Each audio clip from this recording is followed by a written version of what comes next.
കൊലക്കേസ് പ്രതിയെ പിടിക്കാൻ പോയ വള്ളം മുങ്ങി പോലീസുകാരന് ദാരുണം. ോട് കല്ലിയൂർ ഗുണ്ടാക്രമണത്തിൽ യുവാവ് കൊല്ലപ്പെട്ട സംഭവത്തിൽ ഒളിവിൽ കഴിയുന്ന മുഖ്യപ്രതി ഒട്ടകം രാജേഷിനെ പിടികൂടാൻ വർക്കലയിൽ നിന്ന് പണയിൽ കടവിലേക്ക് പോയ പോലീസ് സംഘം സഞ്ചരിക്കുന്ന വള്ളം മുങ്ങി പോലീസുകാരന് ദാരുണമായ മരണം. തിരുവനന്തപുരം SAP ക്യാമ്പിലെ പോലീസുകാരൻ ആലപ്പുഴ സ്വദേശി എസ് ബാലുവാണ് മരിച്ചത്. വള്ളത്തിലുണ്ടായിരുന്ന വർക്കല സ്റ്റേഷനിലെ CI ഉൾപ്പെടെ 3 പോലീസുകാരും വള്ളക്കാരനും നീന്തി രക്ഷപ്പെട്ടു.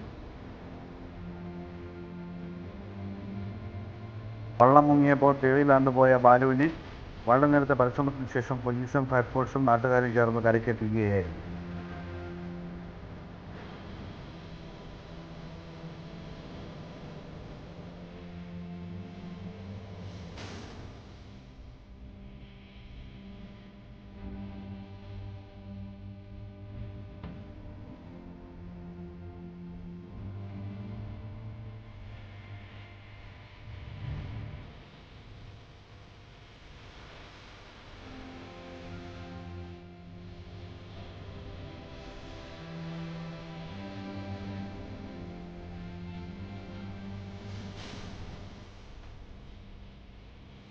കഴിഞ്ഞ ദിവസം ഉണ്ടായ പോത്തങ്കോട് കൊലപാതകവുമായി ബന്ധപ്പെട്ട് അതിലെ പ്രതികളിൽ ചില ആളുകൾ പണയിക്കടവ് ഭാഗത്തുണ്ട് എന്നറിഞ്ഞ് പോലീസിന് കിട്ടിയ ഇൻഫർമേഷൻ്റെ അടിസ്ഥാനത്തിൽ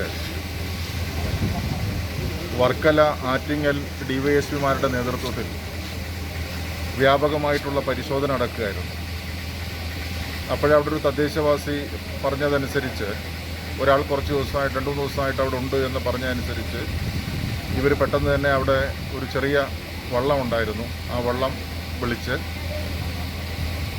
വർക്കല സർക്കിൾ ഇൻസ്പെക്ടറും 2-3 പോലീസുകാരും കൂടി ആ വള്ളത്തിൽ കയറിപ്പോയി. പക്ഷെ മധ്യത്തെത്തിയപ്പോൾ വള്ളം ബാലൻസ് തെറ്റി മറിയുകയാണ് ഉണ്ടായത്. ഈ മരണപ്പെട്ടു പോയത് ആലപ്പുഴ സ്വദേശിയായിട്ടുള്ള ഇപ്പോൾ കഴിഞ്ഞ് ഇറങ്ങിയിട്ടുള്ള ഒരു പോലീസുകാരനാണ്. ബാലു എന്നാണ് പേര്.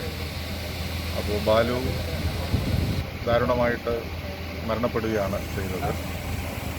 അരമണിക്കൂറിനുള്ളിൽ തന്നെ ബോഡി ആ നാട്ടുകാരായിട്ടുള്ള ആളുകളെല്ലാവരും കൂടി വന്ന് നീന്തി ബോഡി എടുക്കുകയുണ്ടായി. എന്തായാലും വളരെ വിഷമകരമായിട്ടുള്ള ഒരു സാഹചര്യമാണ് ഇപ്പോൾ അവിടെ സംജാതമായിരിക്കുന്നത്.